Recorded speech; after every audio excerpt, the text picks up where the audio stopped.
Today I'm going to follow my overview of Takedo Duo, which you can watch here, with coverage of another two-player game, Patterns, from designers Brett J. Gilbert and Trevor Benjamin, and publisher Lookout Games. Patterns came out in late 2023 in the United States, slightly earlier in Germany, takes about 15 to 20 minutes to play, and is a follow-up game to Mandala, which came out in 2019 from the same publishers and designers. I did an overview of Mandala in December of that year, which you can watch here, and found it to be a fascinatingly engaging game. Feels like a classic design that kind of got lost for a while, then discovered in 2019. Something with a very simple core you can pick up easily and get into, and Mandala and Patterns share a similar core concept that is really engaging for players because it is so open to you in terms of how you're going to carry out that concept in play over the course of the game. Each game has elements in 6 colors, and you are going to score for those 6 colors based on how you lock in those colors over the course of play.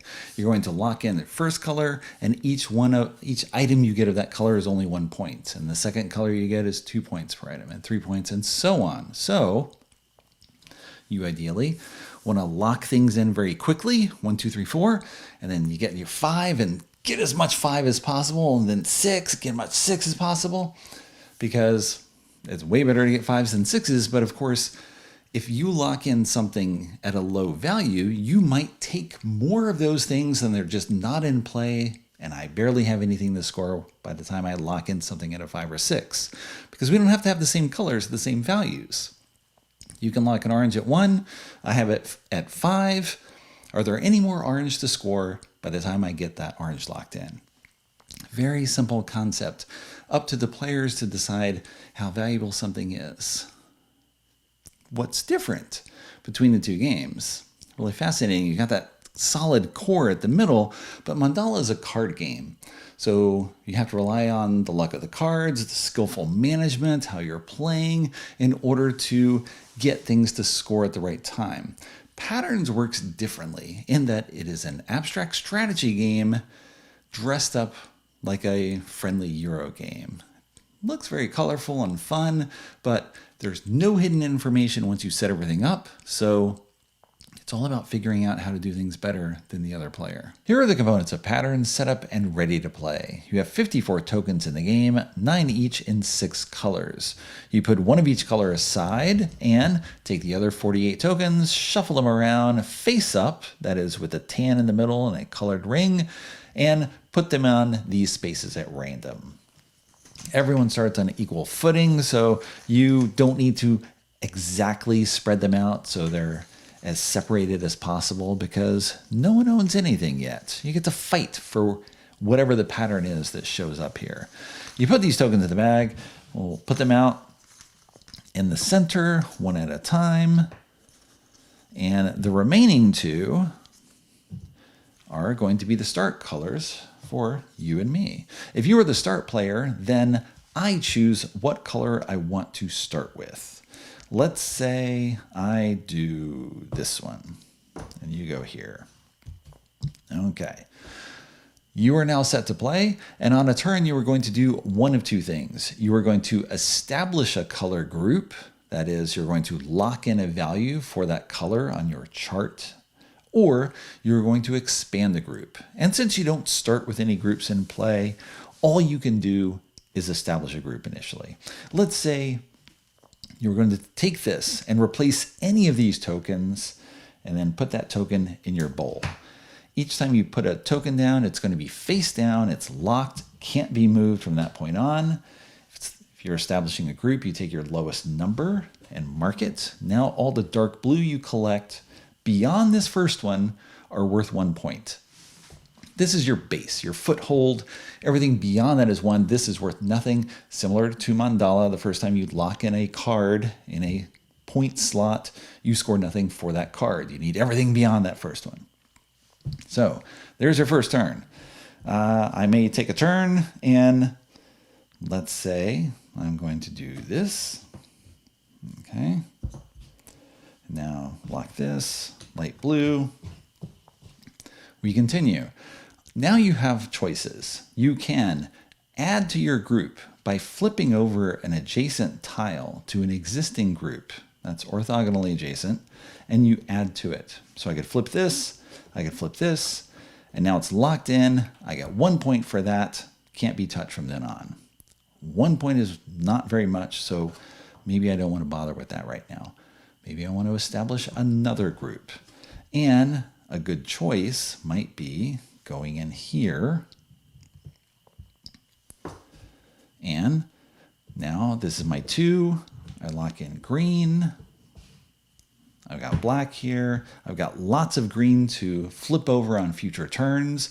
I can only flip these 2 initially because they're adjacent. These I can flip only once this one is flipped. Okay, so I go here. I can't go here because then I'm adjacent to you. We have to keep our color groups separate. You want to claim territories that are going to benefit you in some way. Maybe I go here, sort of get up in your face, because you don't necessarily want to let someone just grow all on their own and claim that territory all for themselves. So I've got black, you've got black. Now we're competing in the same color for the 3rd slot. The only way to get rid of this is to establish a group with it. So you keep that in mind. You can flip a color in your turn, but you know I'm going to establish something. So you get to go first. It's your turn. Maybe you want to jump in here. There's your 3, 3. You don't have much room to grow in the 3s, but you now have a green in hand, and that gives you an option for the future. Maybe I want to go here and make it so that now you can't grow your dark blue. I could pick up a dark blue. It's worth 2 points for me, more than you. I value it a little more highly, but also it gives me a chance to gain something over here, as I'll demonstrate now. So with the green, instead of flipping over a green to expand my territory, I could replace this. Okay, so now I've locked in 2 points. It's adjacent to my established group. That's a legal play. I've got dark blue here. So on your future, you could take either of these with this dark blue. You could also flip this one. You could flip either of these. You could flip either of these. But these are kind of safe right now. You know that I have a dark blue in the bowl. I can only use it to play adjacent to my existing dark blue group. So I'm kind of locked in. I could just flip this, right? So people have choices, but they're usually pretty limited. I can look at what you have. I know where you can go with this. You know where I can go. So we keep track of what one another is doing. Let's say I go here to take this black. So start making a wall against you. Maybe you could go here for a green to that way try to grow in the future. You could just flip the green because maybe you want to grow out here. Give yourself opportunities. You know that I can't take this black token and take this green away from you because I have to play it adjacent. So let's say maybe you flip here. Maybe I now take this because now I've connected to this black token that's already on the board, giving me more opportunity. You cannot claim this. Even if you hadn't claimed the black color already here, you could not claim this black token because then it would connect with my group. In theory, you could have put a token here and now neither of us can claim this. So that's one way to stifle another player's growth, but we're not in that situation. So now you can go here and take this green. On the next turn, you can take one of these, one of these. You may have choices available to you to respond to what I am doing. Because I've got a yellow now, I can start a yellow group. Can't take that one, which I might have wanted to, but I could go here. Okay. Yellow, 4, down. There we go. So I've got some room for it to grow. Possibly I could look ahead a little bit and see if I flip this black token, and then this, I could take the yellow, and then with the yellow, take an orange, and so forth. So you can look ahead a few turns and try to see where you can go in the future, where you can put things together. Because again, I've only locked in 1 to 4. I still have 5 and 6 for orange and green. You are eating up all this green here, so I'm not going to score much for green. Also, green is just scattered. And you've got another one right here. Green is worth nothing to me almost. I kind of need to concentrate on non-green. And you have to worry about those. Okay. So we're going to keep taking turns this way. Your turn. Maybe you want to get one of these 3. You haven't locked in those colors yet. Maybe there's a spot you want to go to. Possibly if you take a light blue, and so you plan to do light blue in the future, you could even go right here with your light blue. And now this one is dead to me. And you would pick up a light blue and have room to grow. But of course, if you pick up light blue, I can flip this on my turn, and now you can't claim this. I want to give you very few places to go. All the light blue are separated, so you can't grow much, but you could pick up other tokens. Probably don't want to pick up that black. Okay. And I go and you go. Okay, we continue in this manner until one of us cannot establish a new group because they're all established, or we end up with a situation like this. Maybe I've got green here, and let's try to do a situation. There we go. We'll do this instead.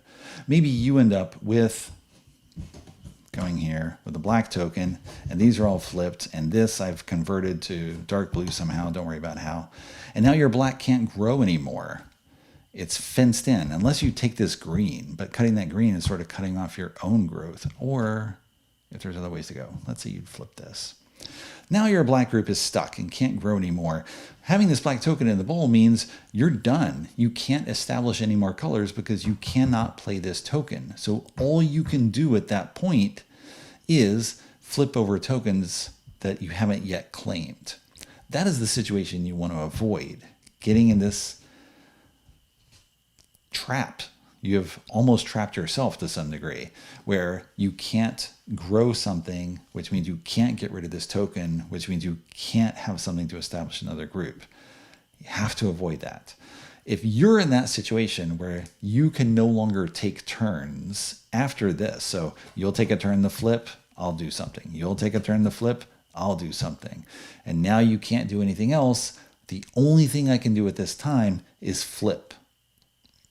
That might be advantageous to you depending upon how many points you currently have. But in this case, I could flip this one, I could flip this, and so on, and I'm getting a lot more points. All I can do is flip. I can't swap anything in. I can't establish a new group. But even with what I flip, I will end up with more points than you. At the end of the game, after everyone has flipped everything they can flip, you take the tokens in a group. So I don't take this one, but just these 2, put them down here, which is off camera. I will put them up here, and you'll see I get 4 points for these 2. So that's 8 points plus 9 plus, well, this would have flipped, 6 more. So 8, 17, 23, these would have all flipped. 26 points. That's a terrible score. But of course, I didn't do a complete game. But now you see how to play and a little bit of strategy already coming through in terms of making choices of where to go and what to claim. Now you know how to play patterns, which I have played 5 times to date on a purchased copy of the game.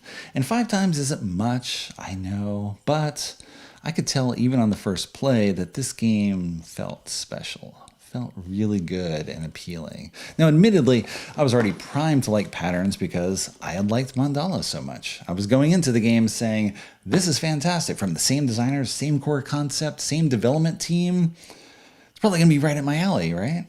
So Mandala works for me so well because it has that core concept of you setting your own scoring goals. You get to decide how much each color is going to score during the course of play, so you can make adjustments as you see what your opponent is playing, what opportunities are available to you, and you can lock in a color, and then now you've got that little bit of knowledge and also what hasn't been locked in, and you're going to make choices based on all of that. You do have the luck of the draw in Mandala because you're dealing with a deck of cards, and I don't know what my opponent has. I have to deal with what I draw. But you can make choices based on what you think the opponent is doing and how they're playing and what they're claiming and so forth. And you're going to make choices based on what you think they're doing, and they will do likewise, and you play off of that. So that all works. It works really well. Patterns takes that same concept of you setting your own points for each of the colors. The head-to-head competition still the same. And now it's an abstract strategy game where everything is out in the open. Nothing is random. You see all of my choices, and I do the same for you. We're both looking at the same board layout. I know everything that you could possibly do, and sort of what you can do 2 turns from now, and then maybe even 3 turns from now. You've got a little bit of look ahead based upon where I know you can go and then what could possibly follow from there. But it's somewhat limited because, of course, you'll make a move, you pick up an orange token. If you haven't claimed orange yet, now you can go anywhere that hasn't been claimed already. So you've got lots of possibilities open to you where you can jump in and then block me in certain areas. So you may force me to flip a token when I didn't want to flip one. Whatever it is, you may force me to claim something because I think you're going to go there first. So you're reacting strongly to what the other player is doing based on the assumptions that you have of their ability and their desire to play out in a certain way. I've only played 2 people so far. 2 games with one, 3 with the other. So again, limited experience, but it works so phenomenally well because it's in this tight space that you can kind of all put in your head, at least after a couple of games, and picture how it's all going to play out. The first game, especially if you play against someone who has already played before, you're probably going to lose because it's a little hard to fathom. You need that first game to see how things play out over time, how many turns it takes to get something done. You can intellectually know that, but it feels different once you actually play the game and you start to intuit, if I do this, it's going to take this long to do this other move that does something else, and what could happen in the meantime. Because when I was playing, I would start to set up, ideally, like 3 moves at once. I could go here, which gives me this option. I have this token to do this. And so you got this little look ahead for what you can do. But a lot can change with every turn. Ideally, you're one step ahead of the opponent in terms of seeing where they want to go and then taking the spot from them, or just doing whatever it is, or locking in a color, or flipping something over so they can't take it away from you. I flip over the black token so you can't swoop in with the blue, take that black and go set it up somewhere else. There's only 9 of each token. So a big part of the game is trying to figure out how it's going to be divvied up between the 2 players. Not everything will necessarily be claimed.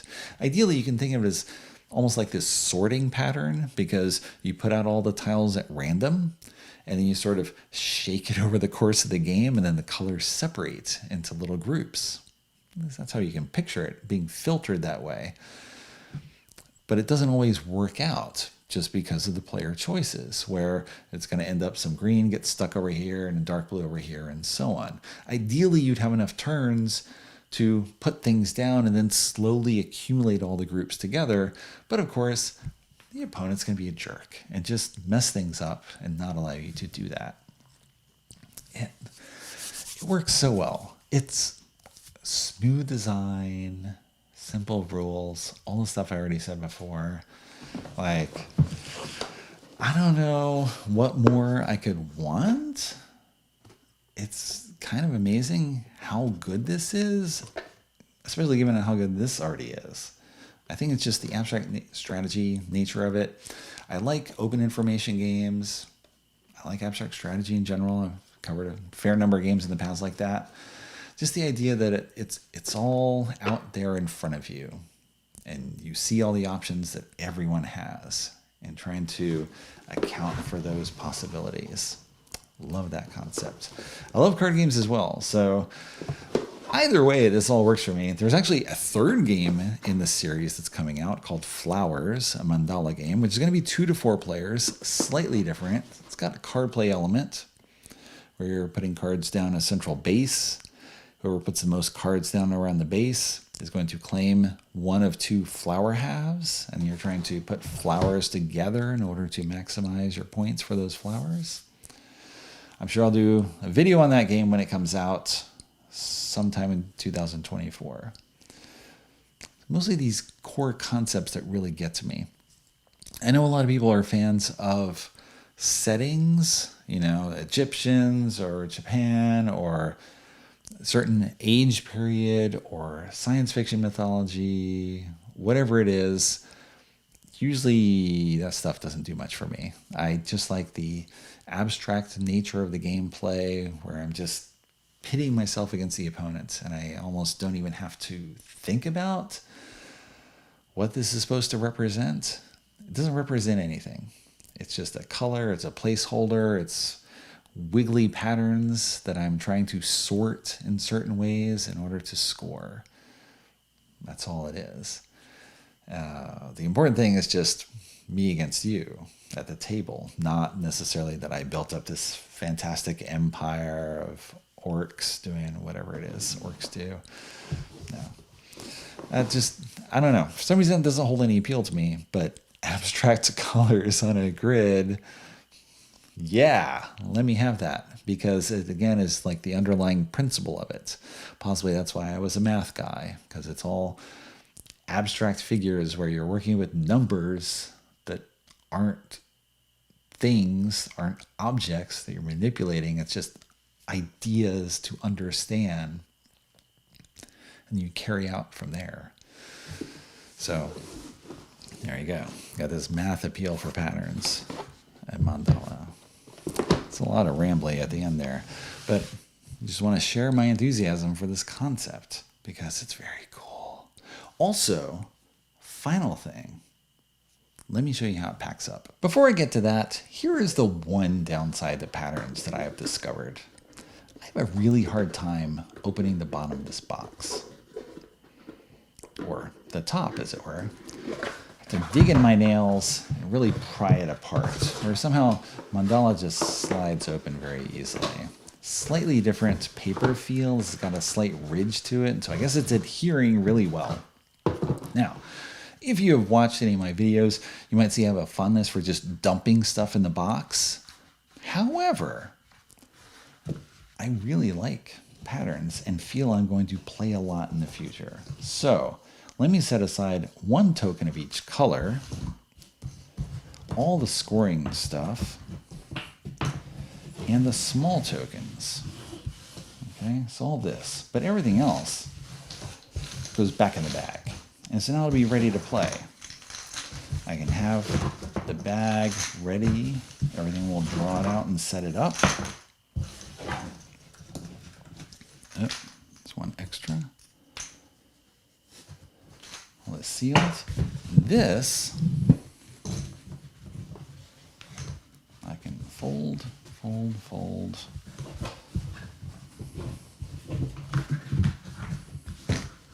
There you go. All set. All you're going to do when you're ready to play, dun, dun, dun, dun, dun, sort the stuff, and you're good to go. So cool. Mandala also has this sort of tea towel approach to the board. Nice. Except for this string. Get out of here, stupid string. There we go. One final check in the positive column on patterns, where everything's a positive check other than the sticky box. It's kind of strange that appealing storage system would be something that goes in the positive column that way, but, strange things appeal to people sometimes. It's a plus for me.